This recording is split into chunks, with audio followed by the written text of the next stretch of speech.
that joined in on our first Facebook live stream. We thank you very, very much for joining in on the last time. And welcome back if you're joining in again. And if it's your first time, hi, my name is Amanda and I'm with Once in a Wild Animal Encounters. So we say animal encounters because we do all different kinds of things like having a mobile zoo. That's what we normally do. So on a regular basis and on a normal basis, not during this whole mess, we can actually bring animals to you wherever you may be. We're fully mobile and we have many animals to choose from that could come and do educational programs with you guys, or fun activities like animal therapy, photo opportunities, things like that. It's pretty cool, if I do say so myself. But right now we're under different circumstances. We can't really bring the animals anywhere in person right now, and we can't be hanging out with other humans right now, which is very disappointing, I know, to all of us, and I'm so very sorry for those of you that are in the same situation as us. So we're right here with you, but guess what? We are going live here on Facebook instead to be able to bring some animal encounters to you guys anyways. So this is brand new for us. So please be patient with us as we're learning this new platform and this new method. We're following suit with some of the other zoos all over the world who are doing the same thing, and some of the other animal encounter companies that are doing the same kind of thing as well. And honestly, this helps to keep us in business. So with that being said, please draw your attention down to the bottom. All the scrolling information going that way has all of our information, including our website, onceinawilds.com, of course. We also have our phone number down there. If you happen to be in the Texas area, in the South Texas area, we're based in San Antonio. So that's where we normally work. And we bring animals to live encounters, like I said. So if you want any information on that, feel free to text or call me anytime. I mean anytime right now because I'm not doing very much. So feel free to give me a call. Check us out on onceinawilds.com. And also, if you feel so inclined to do so and you want to help us out and keep us going and you like what you see here live and you just like us in general and you want to support us, we do have a Venmo going right now, which is at Once in a Wild. Very, very easy to remember, right? So at Once in a Wild is how you can find our Venmo. It's right there at the bottom. And that's how you can give us tips, donations, whatever you may want to donate. We super appreciate it. Any little bit helps. Every little bit helps. And with these kind of trying times that we're going on right now, small businesses are suffering, and we're one of those small businesses. So we have to keep feeding our animals. We have to take care of ourselves. We have to pay our bills just like anyone else. But we also have an Amazon wish list. If you're not comfortable with Venmo or you just would rather donate items, that's great too. And that's really helps us out as well. And we super appreciate it. So we do have an Amazon wish list. You can find it right here on Facebook.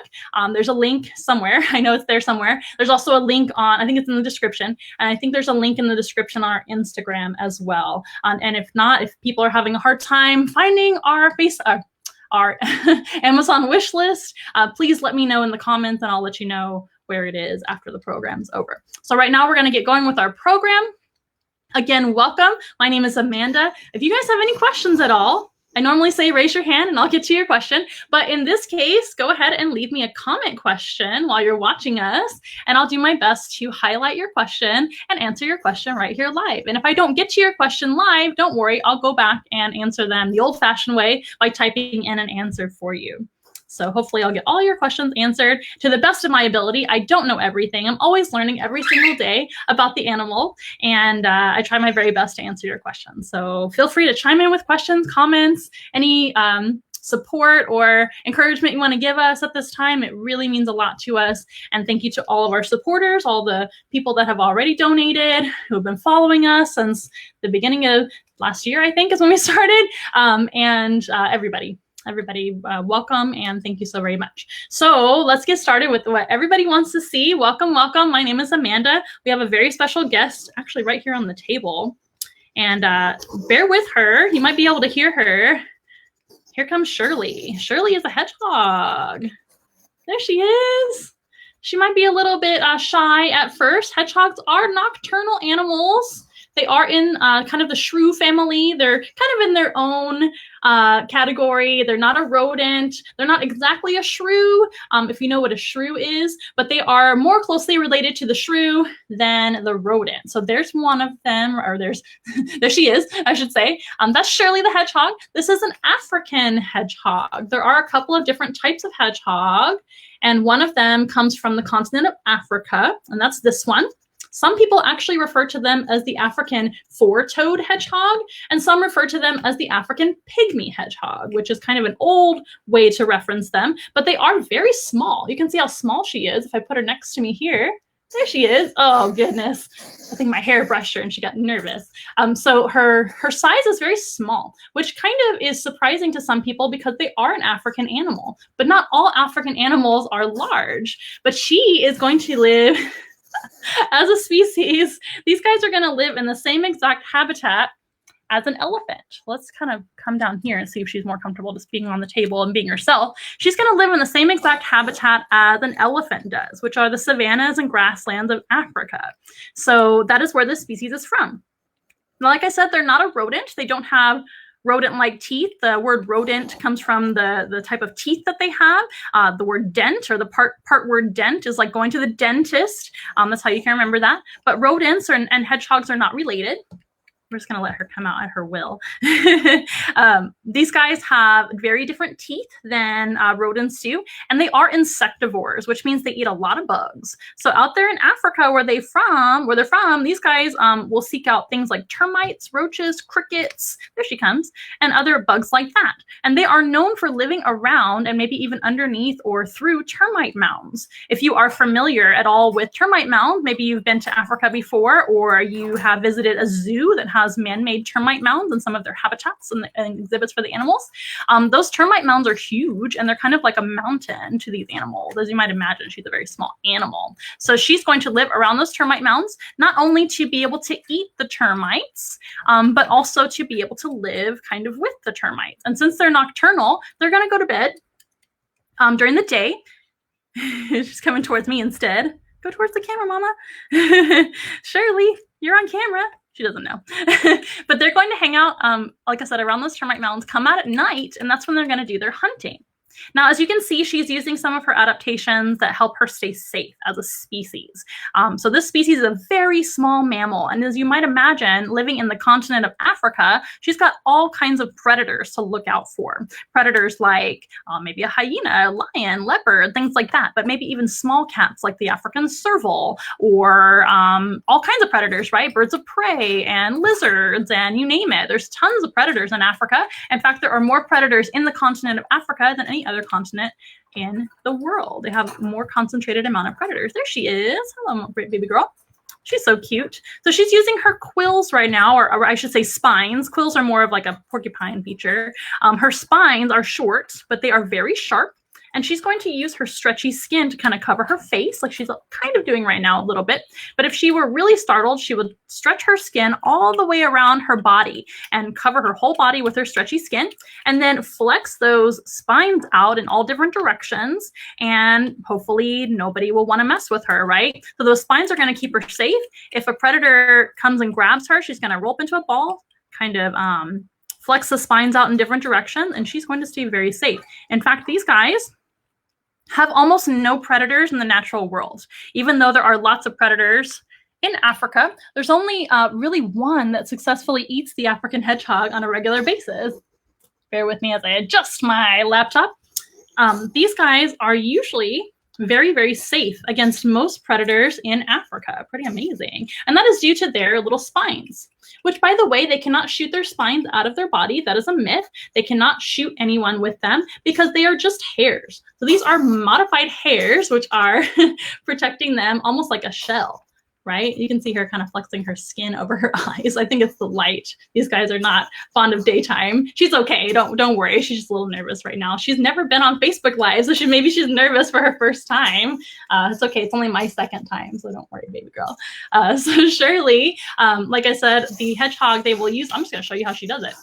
She's going to cover her entire body like that, and maybe even make noises. Can you hear noises?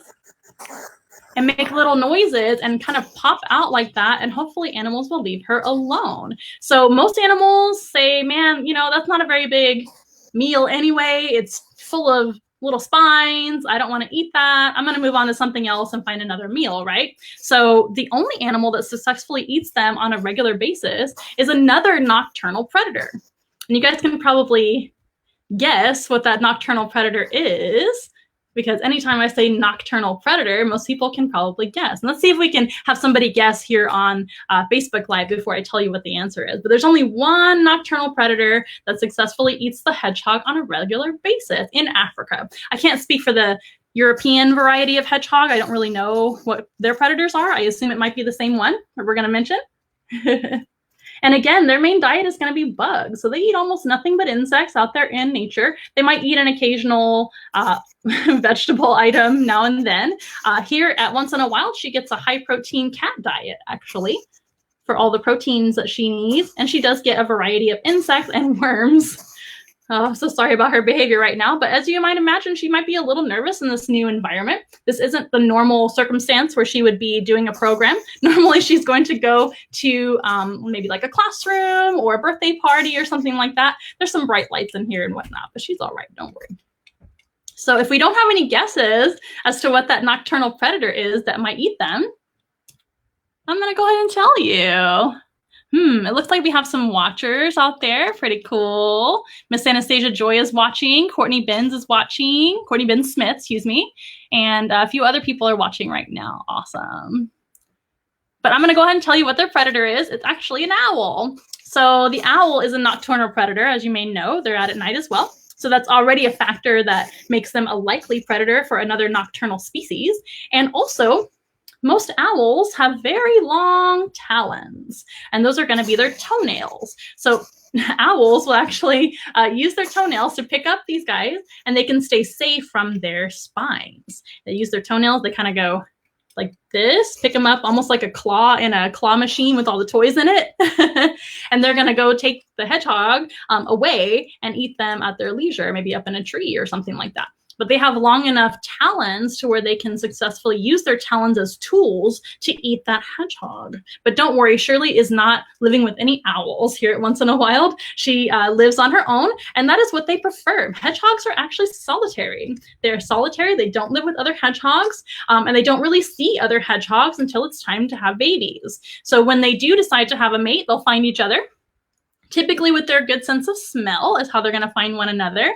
And when it's time for breeding, they will find each other, of course, and then they'll have little babies after that. Now, do we have any questions? Oh, I have some really fun guesses as to what the predator was, but I already gave it away. It might just be a little bit of a lag, so I apologize. So Sean asks, is it the T-Rex? Now, I kind of doubt it. The T-Rex isn't really around anymore. They're extinct. But that's a really great question. Really great guess. Oh, Lauren says, who's a returning watcher, by the way. She watched yesterday, or day before yesterday, first program that we had. Lauren asked, Chupacabra, which is funny. Thanks. But it's the owl. So we talked about their predator being the owl. And there's a specific type of owl that lives in Africa, which actually regularly eats the hedgehog. And it's known as the Verreaux's eagle owl. Not a very common type of owl that most people know about. Cool, huh? Can y'all hear her noises that she's making? See that behavior? That would be the behavior that says, hey, please don't eat me today. Don't worry, you're not going to get eaten. I'm so sorry, Mama. She's very cute, even when she's angry. Look at that face. So cute. Now, hedgehogs are mammals, of course. They do have amazing hair. Their belly is covered in soft hair. It might be a little bit hard to show you, but you can see, she stops moving, that white belly and her little tiny legs. So her belly's very soft and her spines are very, very sharp. Now, a lot of people ask me, does it hurt to hold them? And I say, yeah, sometimes. But that's why I'm a professional over here holding the hedgehog. Are they related to a porcupine? Excellent question. Love this question. Thanks, Lauren. So they are not. So they are not related to the porcupine. The porcupine is actually a rodent, and we did mention that at the beginning of the program. These guys are more related to shrews than they are to the porcupine. And that's going to be mostly due to their, of course, genetics, but also their teeth. These guys don't have the same kind of teeth that a rodent would have. Rodents have ever-growing, long incisor teeth in the front of their mouth. These guys have more uniform teeth. They almost look like a dolphin's teeth. If you're familiar with a dolphin, if you've ever been to SeaWorld or an aquarium, and a dolphin opens their mouth, you can see their zipper-like teeth. These guys actually have kind of similar teeth to a dolphin, which is strange. They're not related to a dolphin at all, but that's what it reminds me of.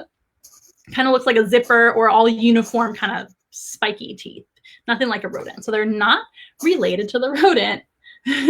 Bear with me. Okay, we have another question by Vicky. Very good question. Do they bite? This is one of my favorite questions. With a couple of exceptions in the animal kingdom, almost every single animal can bite you. Hedgehogs aren't really known to bite, at least humans, very often because they have this other defense. Also, if you think about it out there in the wild, if they're living in Africa and a predator goes after them, their tiny little mouth is not going to do much by comparison to rolling up into a ball and just staying safe with their spines. And most animals leave them alone if they do that. So they don't really, they're not inclined to bite, but of course she has a mouth full of teeth and she does bite her food. So she definitely could bite if she felt like it. I should come out and see you guys. I think it's just really, really bright in here. Oh, here, we'll put her back down and see if she'll be a little more comfortable on the table. These guys are terrestrial for the most part. They hang out on the ground. So being picked up is a little bit strange for them. And she's still getting used to everything. She's only around a year old. So we're still in training, of course, with these guys and all of our animals, honestly. She's just going to walk around a little bit. But see how she kind of reacts like that when I go to pick her up? That's not really a natural thing for a hedgehog to be doing. Now, a lot of people also ask me, do these guys make good pets? And the short answer is no. And you can see why. They're not really super cuddly animals. This is just her nature. I can't be angry at her for acting like this. She's maybe just in a grumpy mood today, or she's feeling a little bit nervous right now because this is a totally new experience for her. But they're not a domestic species. These guys are not domestic. They are still a wild animal. They're not super cuddly. They have sharp spines. So if you're willing to deal with all of that, you know, maybe you can consider a hedgehog for an animal companion at home. Also, like I said, they're very nocturnal. That means you're not really going to see them very often. These guys are going to basically stay asleep all day long until the sun goes down, until about an hour after sunset. That's when they come out and party inside of their house. Also, think about that if you have them in your bedroom. Kids at home, if you want a hedgehog in your bedroom, I don't recommend it because they're going to be up all night hanging out. One enrichment item, one thing that she likes to do at night is run on a wheel. So that's going to be a little bit noisy. They also crunch their food when they're eating, so that's kind of noisy as well. Now, as far as making vocalizations and noises, that's about as loud as she gets is what she's doing right now. She's making those noises, which is like a kind of like, please don't eat me noises, stay away.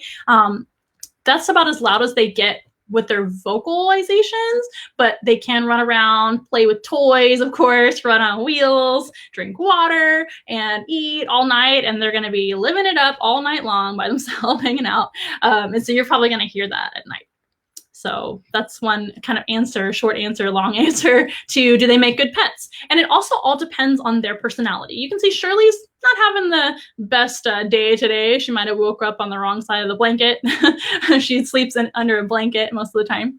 Not really a bed, but she's on the ground under a blanket underneath her hide in her home. But she may have just had a, kind of a rough morning this morning, whatever. That's okay. She's allowed to do that. I'm just going to keep talking about her. That's all right. She can do what she wants. I don't make her do anything. But like I said, it all depends on their personality. You might get a really, really tolerant hedgehog that enjoys being held, for lack of better terms, is tolerant of being held, is tolerant of humans, is a lot less grumpy. And sometimes she has really good days where she doesn't care about being held at all. So who knows what's going on with her right now. That's okay. She'll get a break here in a little bit. But it all kind of depends. And that's kind of your answer to, do they make good pets? Because I get that question a lot because hedgehogs are really cute. They're really small, so people think they might be easy to take care of. And they kind of are, honestly. They're not a whole lot of care if you give them the right diet, the right proper enclosure, the right temperature.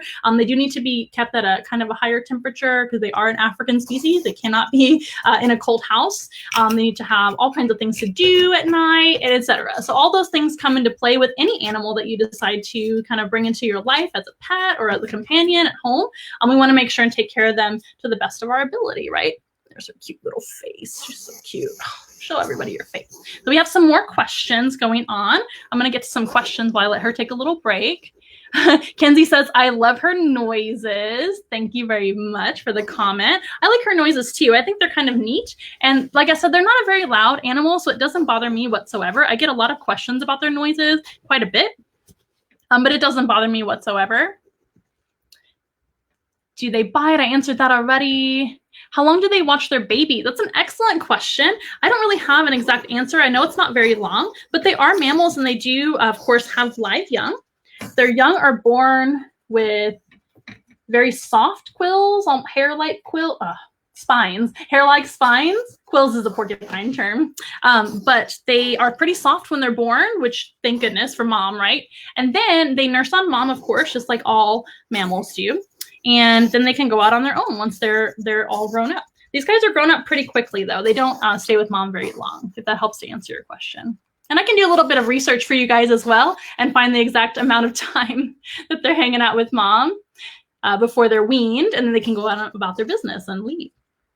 Now, once they're ready to go, they're ready to go. And like I said, these guys are solitary species, which means they live by themselves. So they're not a very social animal at all, which is another kind of thing to think about when you think about having a hedgehog for a pet or animal companion. They're not a social animal. So even hanging out with other hedgehogs, they don't really care for that. So you got to keep them by themselves is what I recommend. And that's how they like it. So another thing to think about. Here we have a great question by Cedric, who's joining in again. He was hanging out with us the last time. Cedric asked, do hedgehogs grow winter coats? So no, they don't. They have the same exact spines and hair that they have their entire life. Once they get all these spines and they're mature and they're an adult, that's going to be the way they stay their whole life. And their life expectancy is anywhere from 3 to 5, maybe a little longer. They're not a super long-lived animal, which is, again, why they're on their own so quickly.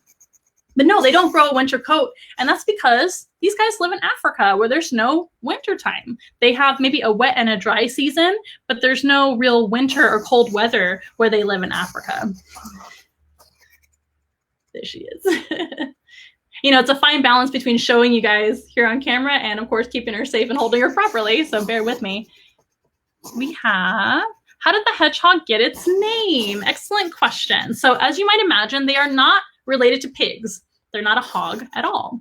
Hedgehog, I believe, and I was told, came from the European hedgehog. So the European hedgehog is another type of hedgehog that exists in Europe, of course. They're a larger species. They're about 4 times the size of an African hedgehog. And they were discovered or seen a lot of times hanging out in people's gardens, in people's backyards and things like that from a long, long time ago, ever since people were living in Europe and hedgehogs were living in Europe. They were seen out there digging through gardens, digging through backyards, etc. And they, I believe, assumed they were pigs digging out in their yard. They didn't see the animal because, remember, they're out at night. So they may not have seen the animal at all and just saw the evidence of the animal digging. These guys do a little bit of digging too. And remember, the European hedgehog is 4 times the size. So imagine this animal, but 4 times bigger. They could probably do a lot of digging in someone's garden. So they assumed that they were hogs and they were found in like around hedges. So hedgehog, if that helps to answer your question.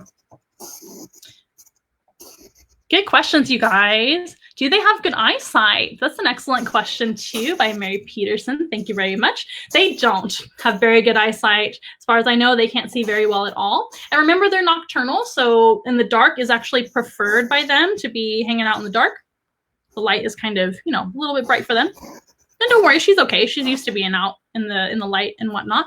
But these guys don't have great eyesight. They have really good sense of smell and a decent sense of hearing. You can see her little ears on the side of her head, like we showed you a little bit ago, and her nice long nose that she's got. There she is.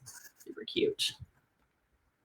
So that nose is going to do a lot of good smelling. She's going to use her sense of smell to find her food and to seek out danger and things like that, or to look for danger, I should say. And those little ears on the side of her head, see the ears? Those are going to give her pretty decent hearing, but not the best sense of eyesight. Now, a little rule of thumb in general for mammals is you can take a look at their face, and the biggest thing on the front of their face, the biggest feature, is going to be their best sense. So nose is probably the longest item on her little face, and she's got pretty big ears. So you know what? We're going to give Shirley a little break. You guys feel free to ask more questions about her. And by break, she's just going to go back underneath the blanket and probably take a nap while we finish the rest of our program. Shirley did a great job. I know everybody loves you, Shirley girl. By the way, Shirley does have a sister. You may want to guess what the sister's name is, if you guys don't know already. Shirley. What would the sister's name be? I'm actually going to wash my hands really fast. Before we go to the next animal, it's always good habit, right, to wash your hands. We're talking about washing our hands a lot lately, aren't we? We're all experts on hand washing now. So again, if you guys are just joining us, my name is Amanda, and welcome to our Once in a Wild Animal Encounter on Facebook live stream. Since we're not able to bring live animals to you at this time, we are bringing them to you virtually right here on this amazing platform, Facebook Live. It's brand new for us, so please have patience, to have mercy on me for my just a second live stream now, second time. We're doing our best. And Lauren guessed correctly. I want to throw that up on the screen. Yeah, it's Laverne. So Shirley was our hedgehog that was just on here. I'm giving her a break right now, but her sister's name is Laverne. Now, Laverne and Shirley don't live together, and they're not besties like they are on the TV show, but they do live next door. But we do have two hedgehogs. Maybe we'll feature Laverne next time. Excellent guess. Now, like I was saying, talking a little bit about us and what we do. We normally do live animal programs to the public, events, educational programs for classrooms, of course. We can do animal therapy for all kinds of places like hospitals, nursing homes. We even come into offices and give everybody a cool experience with our animals in office parties and maybe like team building activities and things like that. Those are all kinds of possibilities, events, anything you can think of. We normally can bring animals out to you and to wherever you may be because we're a mobile zoo. We're a traveling zoo. Some people call us a petting zoo. We're a little bit different than a petting zoo because we do have the exotic animal, and we also have our focus is education and the safety of the animals. A little less handling than a traditional petting zoo, and a lot more talking. I'm going to be talking to you a lot, usually when I come out to you in person and teaching you all about the animals, whether it be the species, their care, the individual, the environment. There's all kinds of things to learn about, right, when it comes to animals, nature, etc. So let's move on to our next animal. It's actually another mammal. I got to make sure I have my food ready for him. I know you guys are really going to love him. Here he comes. He's over here to my right-hand side. So we do have another mammal coming out here, and his name is Thor. You guys already may know Thor if you're following us pretty regularly. Here he is. This is Thor. Thor also has a brother. I'm sure you can probably guess what Thor's brother's name is and what kind of animal he is. You can probably guess down below. So this is Thor. I'm going to go ahead and give him some little treats for being so good and coming out here on program with us. He is absolutely adorable. And of course, he's white. Now, I'll give you a hint as to those that are guessing the species. I like to have people guess the species. If you know what he is, go ahead and chime in. So he's white and with black eyes. Not albino. He's actually more of a leucistic. So he's white with black eyes. And this color is known as a silver.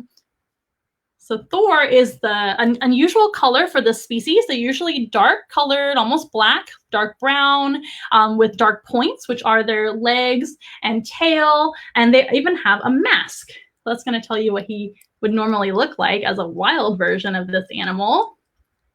So do we have any guesses as to what the species is? Thor's an amazing member of the weasel family. He's not a weasel, but he is in the weasel family.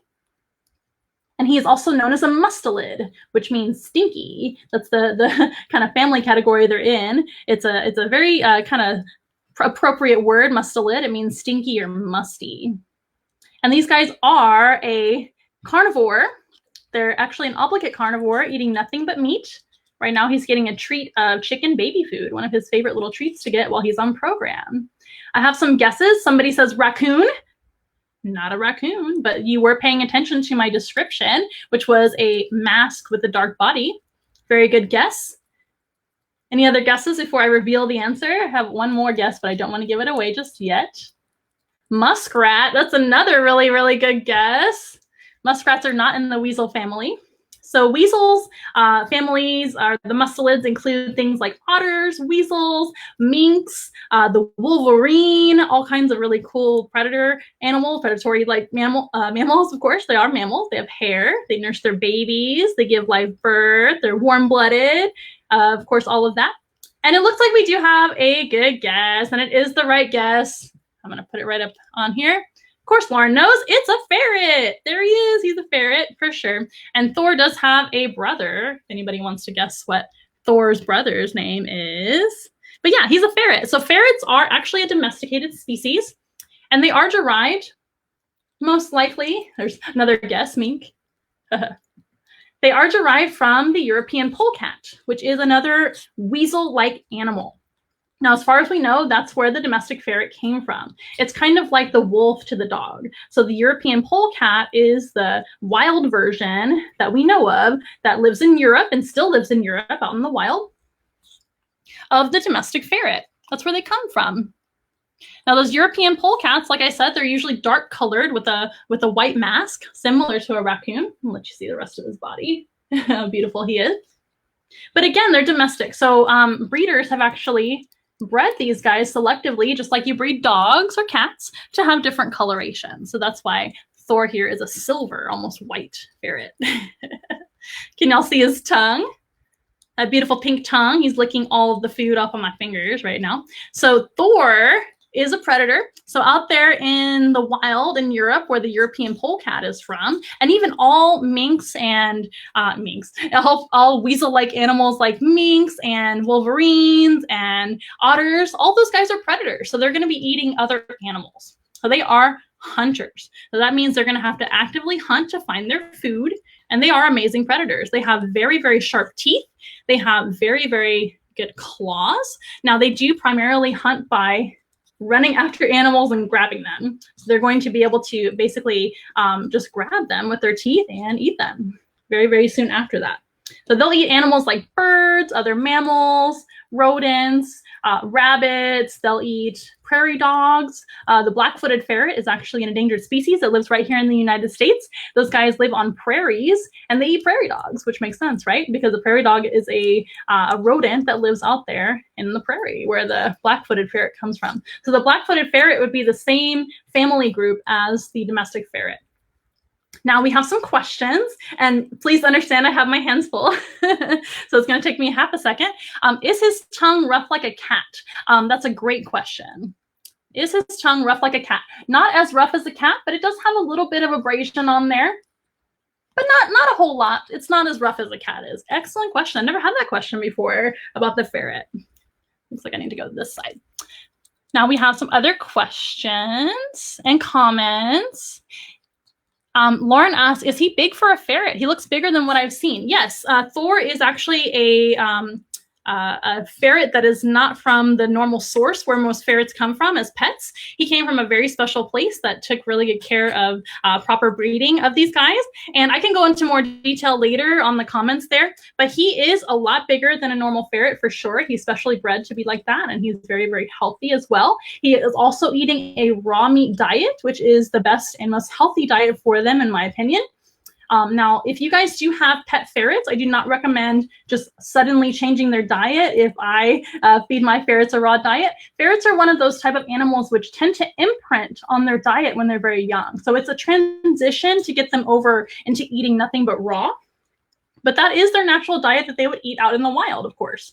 Now, if you are interested in learning about how to transition your ferret over into some raw diet or learning how to do that completely, I'm more than happy to talk with you guys after the program to teach you how you can do that potentially. So he is on a raw meat diet. He is not fat, believe it or not. This is how they kind of look during the winter and coming out of the springtime. They do kind of develop a lot of extra bulk during the winter, as you might imagine. Being a European species, the European polecat is where the ferret comes from. So they do have very, very long and hard winters. So naturally, they would develop a lot of bulk to be able to survive. Now, another thing that has made Thor a little bit larger than other ferrets is he was not neutered early as well. So that's something I'm willing to go into more detail later. But absolutely, he is larger than most ferrets. So very good observation. He is a big boy. Okay, so we're going to go down and see if we have more questions.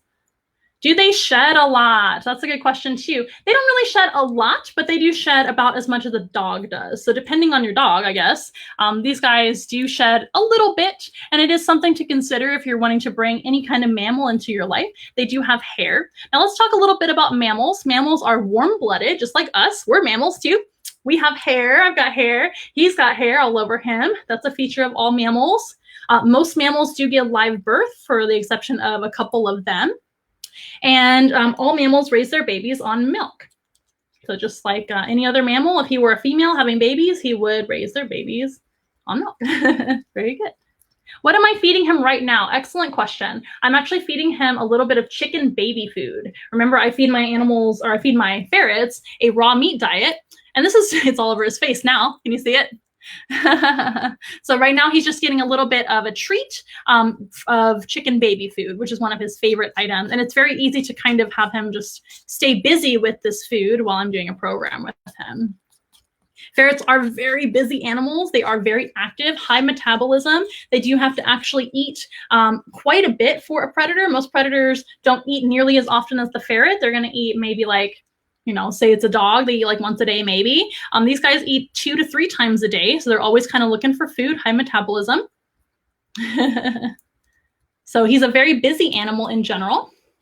And also they kind of have a couple of different modes. One is going to be playing with each other. They're pretty social animals. They play with each other, playing with me, playing with whoever, sleeping, and eating is going to be their modes of activity or inactivity, I guess. They do sleep a whole lot, almost all day long, but once they're awake, they're going to come out of their nap that they've been taking and play and play and play. These animals do require a lot of time outside of their enclosures to stay happy, and they require a lot of enrichment, which are fun things to do in their life. Otherwise, they're going to be kind of bored, and that's not really a good thing, right? So we want to make sure we're taking care of our animals. Here, once in a while, he gets all kinds of enrichment, and he does have his brother, who, if nobody's going to guess his name, he's got a brother. So this is Thor, by the way, for those of you just joining us. Welcome. My name is Amanda, for those of y'all just joining us. And feel free to chime in with questions. I'll do my very best to answer them, even though my hands are full right now, as you can see. But Thor is super cute, isn't he? So Thor does have a brother to play with and live with. These guys are pretty social animals. More social in the care of humans than they are out in the wild. The European polecat, which is the species that this guy comes from, they're less social. But in human care, they tend to do really well with other ferrets for the most part. Now, ferrets have been domesticated for more than 2,500 years, over 2,000 years, long time. And back in the old days, only very, very wealthy or royalty actually had ferrets. And the most wealthy and most important people got to have the white ferrets, like Thor is white. And that's because other ferrets were actually used for hunting. Now, for the most part, they would use more of the wild type ferrets because they would blend into the background a little bit more. They would use them for hunting and train them for hunting of rabbits and other rodents and things like that. But if you're white like this, you're not really going to blend into a natural background, as you might imagine. So the white ones actually went to be pets for royalty, kings and queens, royalty, things like that are very important people, very rich people. And they've been pets for over 2,000 years, 2,500 years or more. Pretty cool. So somebody finally guessed what his brother's name is, and that's right. I'm sure some of you knew. It's Loki. So Loki lives with Thor. This is Thor here. Loki may be on another program soon. But yeah, so these guys live together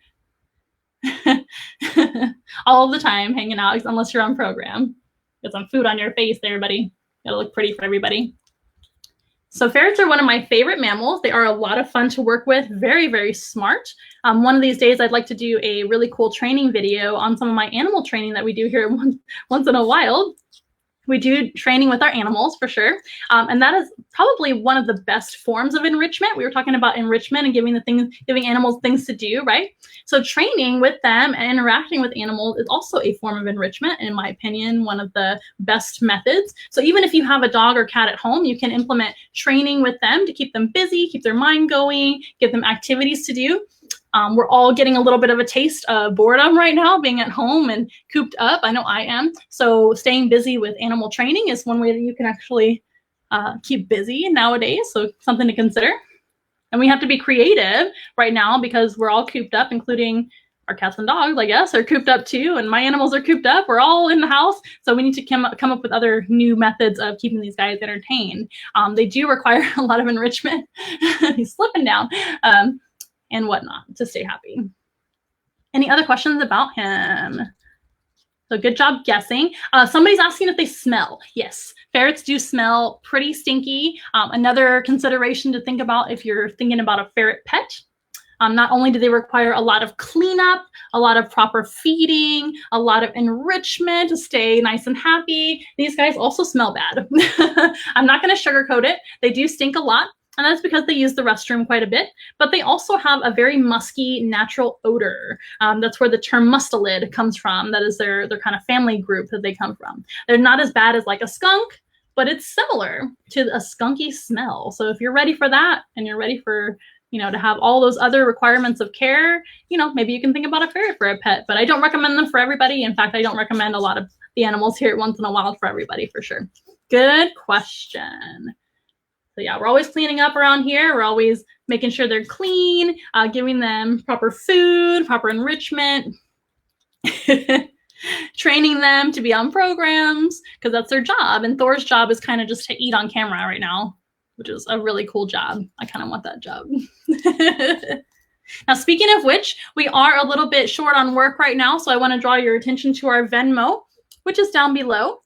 Our Venmo account is where you can, if you want to, you can give us a tip or a donation to the animals. If you like what you see here, you can follow us on all our social media platforms like Facebook, Instagram, Twitter. We have YouTube, and we're coming out with TikTok as well.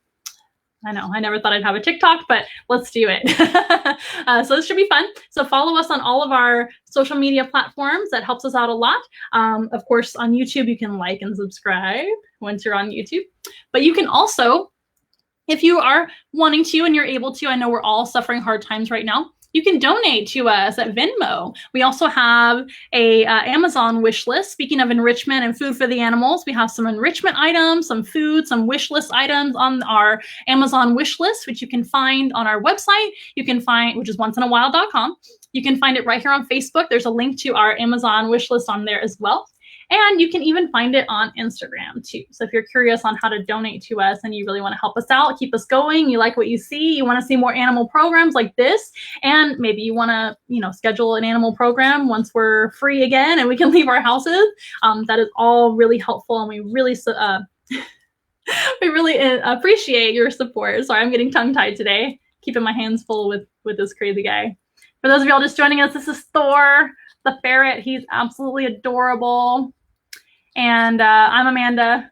I guess I'm adorable sometimes, but not as adorable as Thor for sure. Do we have any other questions about Thor or even the hedgehog we saw earlier? For those of y'all that missed Shirley the hedgehog, don't worry, you'll be able to rewind this video once it's published out there and it's done. That's the nice thing about these videos, you can go back and watch them. Now, ferrets are really, really flexible. That's one of my favorite things about them. Not only are they amazing predators, that's my favorite thing about them. These guys can actually eat an animal potentially 3 times their own size. So if they are hunting, say, a really large jackrabbit or something like that, or a large rabbit or large rodent of any kind, you're okay, buddy. He's just getting really antsy. He's ready to go play. They can eat something about 3 times their own size. Incredible. They are incredible predators.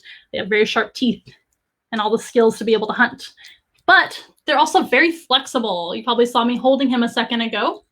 But these guys have very flexible spines. They have very long backbones, and they're short to the ground. These guys, if they stand on the ground like this, whoa, if they stand on the ground like this, you can see their short legs, and you can see how flexible he is. I'm gonna show you. Thor. So if you hold him like this, this doesn't hurt him. Look how flexible he is. Isn't that incredible? Whoop. Very flexible spine, moving to either way. He's like, give me some more food for that work. Okay, buddy. All right. So, but they're very flexible, very long-bodied, and that's because they tend to live underground. They're going to live underground in tunnel systems, either that they may have created themselves, but 9 times out of 10, when a ferret lives underground, they're going to be basically going in and taking over another animal's home. So remember, these guys are predators. So they're going to go in, maybe eat a prairie dog, maybe eat, if they're a black-footed ferret, for example, maybe eat a rabbit or a rodent. A lot of those animals do live underground too. So they're going to have a tunnel system or a burrow or den that those animals are living in. And once they eat their prey, which are those animals, these guys will just move right in. and call it home after that. It gives them shelter, gives them food, of course, gives them shelter from weather, from danger, gives them somewhere to sleep and be. Just like we're all stuck at home right now, he would be stuck at home in that tunnel system. But that's why they're very flexible, to be able to crawl through into the tunnels, of course, to be able to fit through them. He's got those long whiskers, which helps him to tell like how wide he can fit through something. But they are definitely a tunneling type animal. Pretty awesome. He does have very good sense of smell, very good hearing, and a pretty decent set of eyes. They're not the greatest at seeing, like some of the other predators, like cats and dogs. Those guys have far better vision, but they've got a great sense of smell and great hearing, and they're always paying attention to what's going on. He's ready to run around. So thank you guys so much for hanging out with us. I think I'm going to go ahead and switch over to our final animal of this program, but don't worry, we're going to be back with other programs, and we might be able to meet another ferret in the near future. So I'm going to go ahead and let him hang out right next to me here and take a break. And I'm going to take a break. I'm going to wipe my hands because there's a lot of baby food on my hands right now. Y'all remember to wash your hands out there and stay healthy, stay happy, stay clean, stay in your shell. To be well is what we like to say. Be well, stay in your shell. But really, honestly, take care of yourselves. I know we're all trapped at home right now for the most part. Some of you still have to go to work.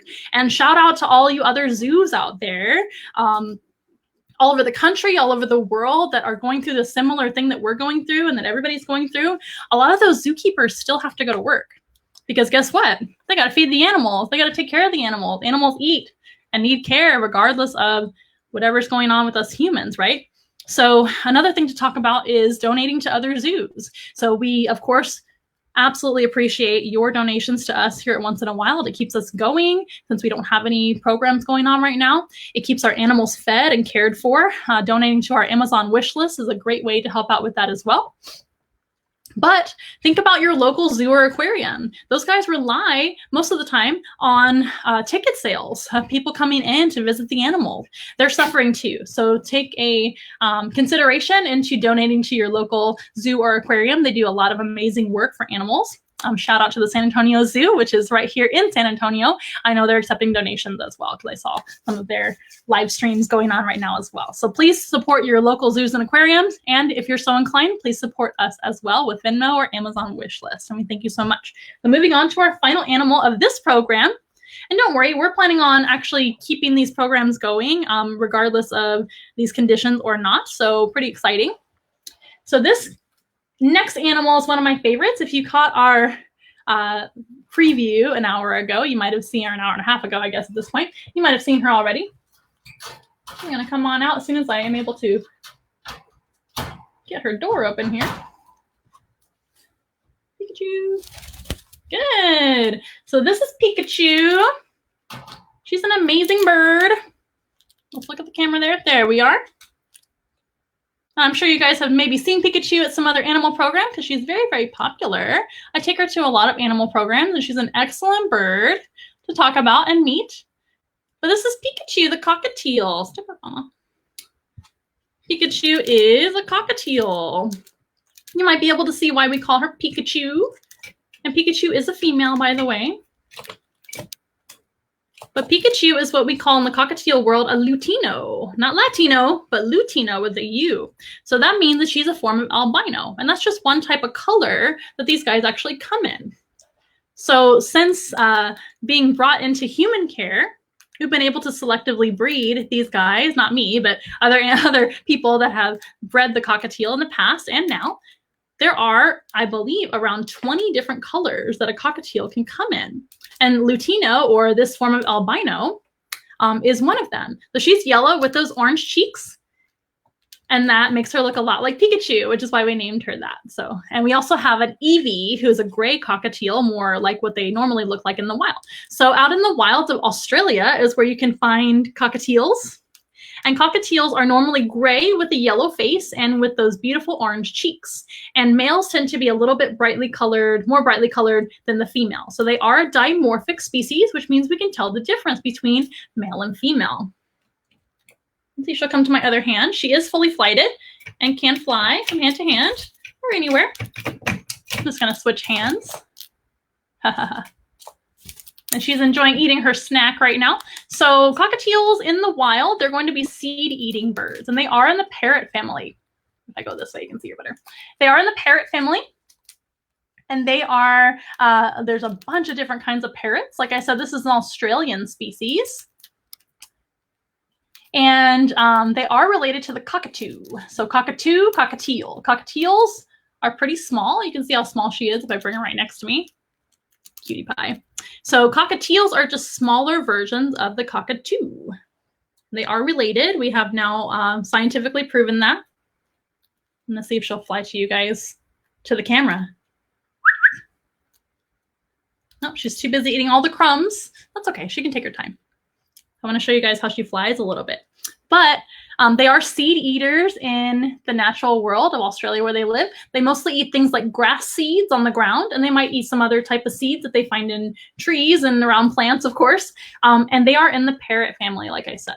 So how can we tell that they're in the parrot family? There are so many different kinds of parrots out there in the natural world. A lot of them live in South America, Africa, and Australia, and there's even European parrots. They live all over the place. Now, a parrot is always going to have these three features. So number one are their beaks. You can see her beak eating a bunch of food right now. I'm going to go ahead and just give her a couple more pieces of food so you can see. There you go. See that curved beak? It's very sharp. It is blunt, so it curves down like this as opposed to sticking out straight like some other birds' beaks. And it is very, very strong. Even for a small parrot like the cockatiel, they have a lot of pressure that they can use in their beak to be able to crunch on nuts and seeds. That's a feature of all parrots. Another feature of all parrots are their feet. Let's see if I can show you a little bit better. Step up. They have really cool toes. See the toes? 2 toes in the front, 2 toes in the back. And those are zygodactyl feet. That is the term for what kind of feet that they have. They are zygodactyl. And that just means 2 toes in the front, 2 toes in the back. Other birds are anisodactyl, which means they have 3 toes in the front and 1 in the back. But 2 toes front and 2 toes back is a feature of all parrot type birds. Now, I do apologize for the noise. It sounds like Thor is playing around in his travel container over here. He wants more attention. Anyway, so that is another feature of all parrots, the beak, the feet, and another one is going to be how they sit. So as you can see, most parrots, like Pikachu here, they sit upright. They have an upright stance that helps them to kind of just sit like that, nice and upright. Pretty cute, as opposed to being more forward body like other birds. You can take a look at her beautiful face. You take a look at her beautiful face and that beautiful beak like we talked about. Cockatiels and cockatoos have that crest of feathers on top of their head, which they can actually move to show you how they're feeling, if they're listening really well, if they're a little bit startled. It is kind of like our eyebrows. So they have that crest on top of their head, which will change depending on how they're feeling. So if I'm like, I don't know what's going on, I'll lift one eyebrow or kind of give you like a surprised look. If she doesn't know what's going on, she might lift up her crest or something like that. And that's going to show you her mood. So that's one way they can communicate with one another. Now, the feathers of the cockatiel and all birds are going to show their mood in general. So that's going to be how they can talk to each other. They're very, very visual. Birds are extremely visual animals, and they're going to show each other how they feel based on whether they're fluffed up, their feathers are fluffed up, their wings are out, their feathers are slicked back, their feathers are put down, like I said, with the crest. Birds that even don't have a crest might fluff up their head a little bit to be to show other birds their body language. So they are very, very visual animals. They have great eyesight, amazing eyesight. And actually no sense of smell. So most birds out there in nature cannot smell anything. And that is going to be a feature, like I said, of most birds. There are a couple of exceptions. There's some vultures that can smell really, really well. They can use their sense of smell to find food, like carrion. And there are, the kiwi is actually another Australian bird. Matter of fact, I believe they're from Australia, aren't they? That can smell as well. So let's see. So are the feathers on the head used for attracting a mate? So yes and no. In particular, no, because both male and female have the feathers on the head, the crest of the head, or the head on the crest, you know, it's on the head. So yes and no. Not in a traditional sense like a peacock's tail. That's just something that they kind of have as a species. But that being said, if they don't have a healthy head of feathers or a healthy body of feathers, they may not be selected for a mate, because that's going to tell their mate that maybe they're not so healthy and they wouldn't be a very good parent. So if they look super healthy and beautiful colors and bright colors, etc., they're probably going to have a higher chance of finding a girlfriend or boyfriend. So that is a very good question. Any other questions about our girl Pikachu here? I'm going to actually set her down on my shoulder for a little bit so I can take a little break. She may play with my earrings here in a minute. Now, Pikachu is a wonderful bird. She is trained, and all three animals that I've featured today are actually animals that you may see as a pet. And that was kind of my theme today. I forgot to mention that today. We talked about the hedgehog first. We talked about the ferret second. And now Pikachu, the cockatiel. All three of those animals you might see as a household pet. Now, Pikachu's trained to be around humans. This is not how they naturally would be. Normally, they would be a little bit fearful of other animals because they are a prey animal. But Pikachu's been raised around humans since she was a little tiny baby bird. By the way, these guys are an altricial species, which means that they're born with no feathers, they can't see, and when they come out of the egg, they are fully reliant on their parents to feed them and take care of them. So if we get them used to humans from the beginning, they're more likely to tolerate humans the rest of their life. And Pikachu is very used to coming out on programs. This is a little bit of a new experience for her, but she's doing really well here on camera, kind of just hanging out with us. But that is very important to consider. If you ever wanted a pet bird, you need to find a bird that's going to be suited to be around humans, or else they're not really going to be a very good companion. Now, that is not to say that you can't rescue a bird and then teach them all those things, but it's a lot more work. So it's something to consider for sure. We have any other question? Does Pikachu sing? Excellent question. So Pikachu is a female, and females are far less vocal than males. So we do have a male cockatiel named Eevee. We have Eevee and Pikachu. Pikachu's the girl, Eevee's the boy. Now, Eevee is very vocal and very noisy. Pikachu... Yeah, Eevee is. Pikachu is much quieter. She still does make noises every now and then, but she doesn't really mimic anything. She doesn't do a whole lot of whistling except for to call me to see where I am. Not on the phone, but like call out to see where I am, etc. And to make chirping noises and things like that. But Eevee, the male, is very vocal, and he does whistle at me a lot. He does mimic my cell phone noises. Sometimes I think my phone is going off, and it's really just the bird making noises.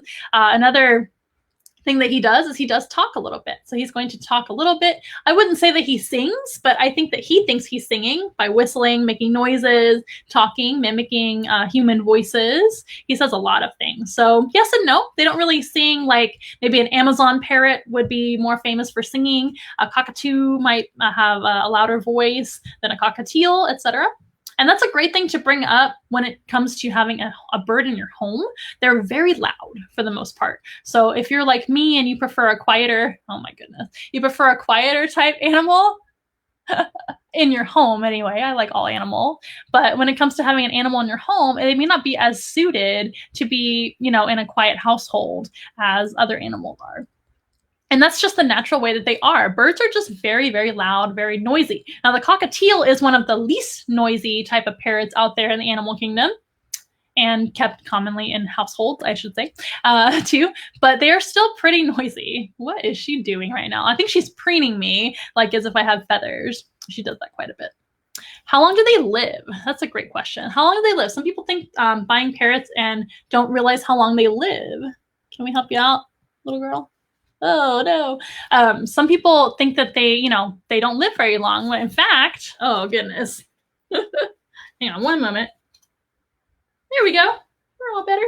She just got caught in my hair there for a minute.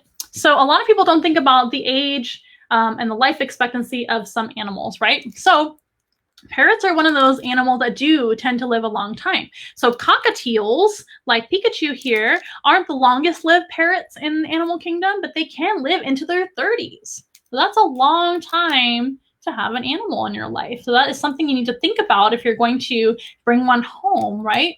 something about their care. It's going to last that long. It's not just a toy. It's not a 1 or 2 year commitment. These guys are like a 30-year commitment at the most. Now 30 is pretty old for a cockatiel. It's more common for them to live in their 20s, but up to 30s. And some of them have even gone beyond 30. So very good question. And, oh, we have the same question twice. No big deal.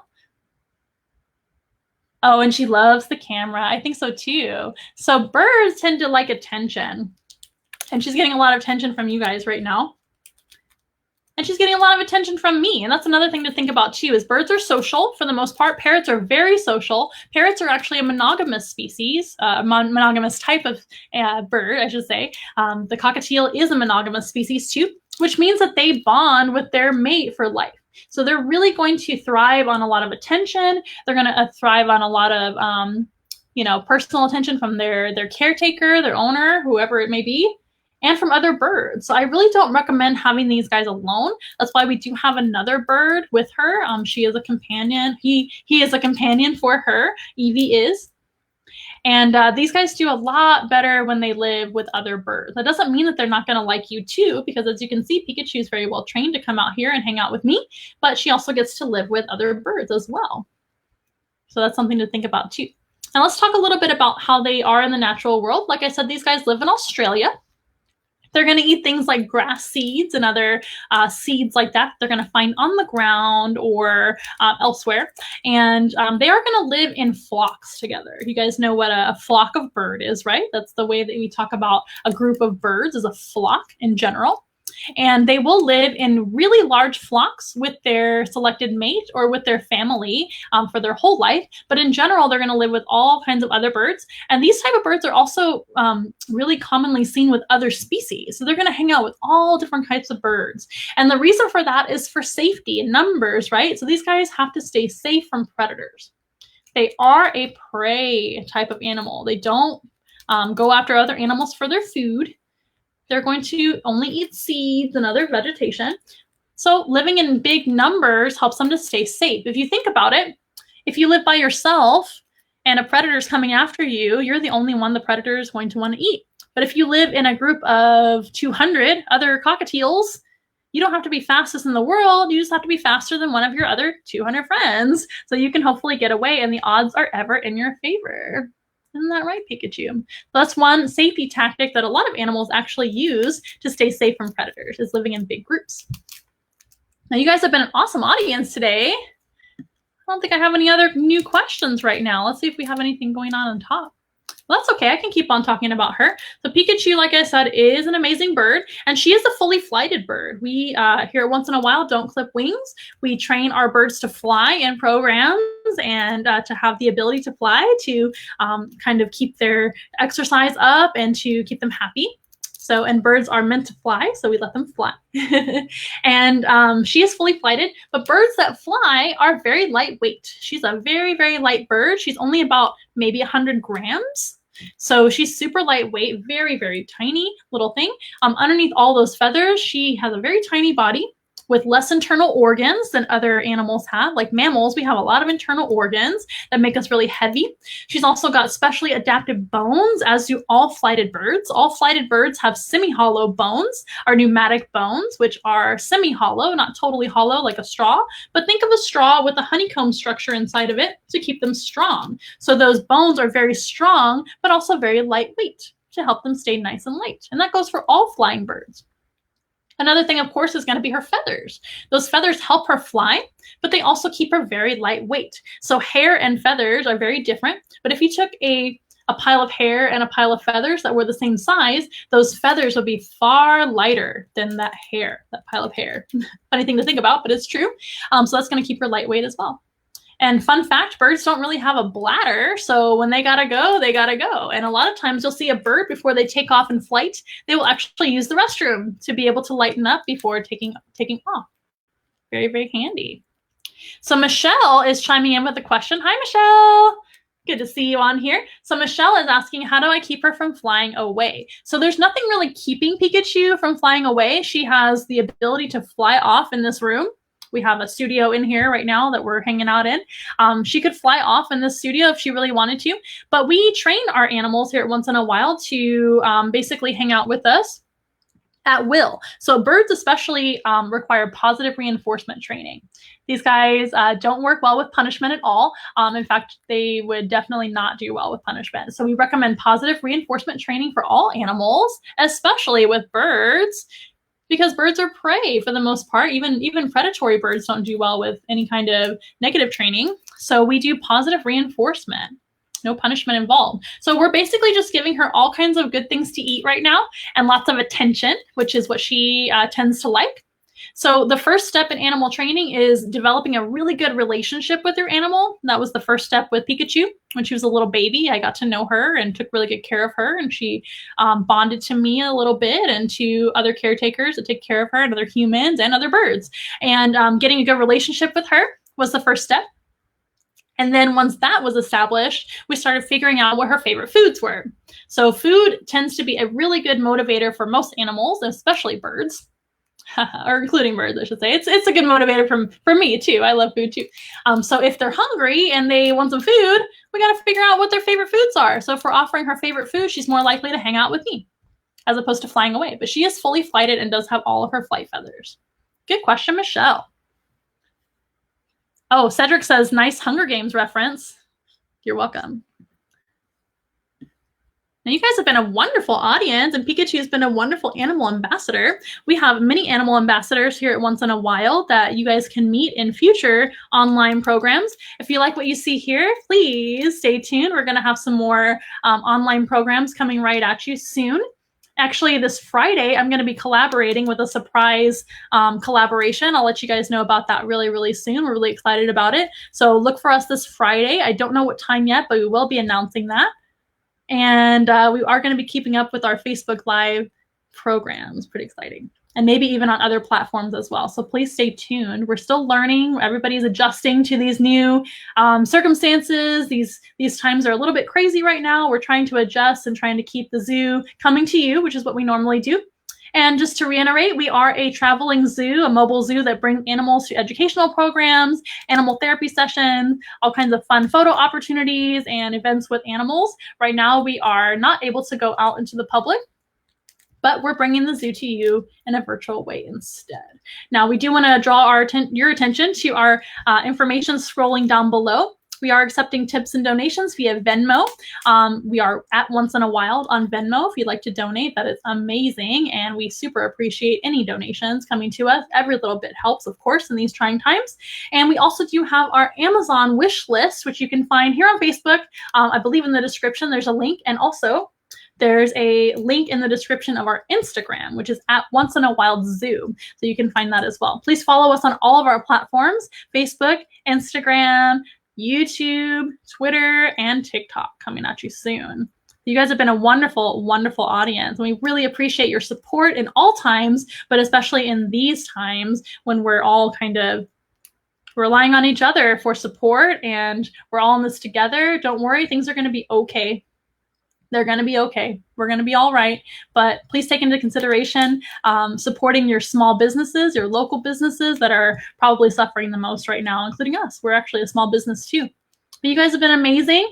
I'm going to go ahead and start closing out this video. Thank you for joining. And remember, you can rewatch this video once we end the live stream. You can see it right there on our Facebook. We'll probably put it up on YouTube as well, so you guys can join in. Thank you for your patience. This is very new to us, and I'm still learning everything that has to do with Facebook Live and, of course, wrangling all the animals. And it's kind of it's a little bit of a new challenge, so it's okay. We're happy to do it, but thank you for your patience, and thank you for your questions and your participation and participation. Thank you for joining in. That's what I'm trying to say. And thank you so much for supporting us, watching, and everything else. And that's really all I have to say. Take care of yourself. Stay at home if you can. If you can't, we understand. A lot of people still have to go to work. Shout out to all you zookeepers out there that are still working and taking care of your animals. You're doing a great job. And hang in there. We're going to be okay. We're going to make it through this before you know it. So stay tuned. We'll see you next time. And Pikachu says bye as well. Thanks you guys so much.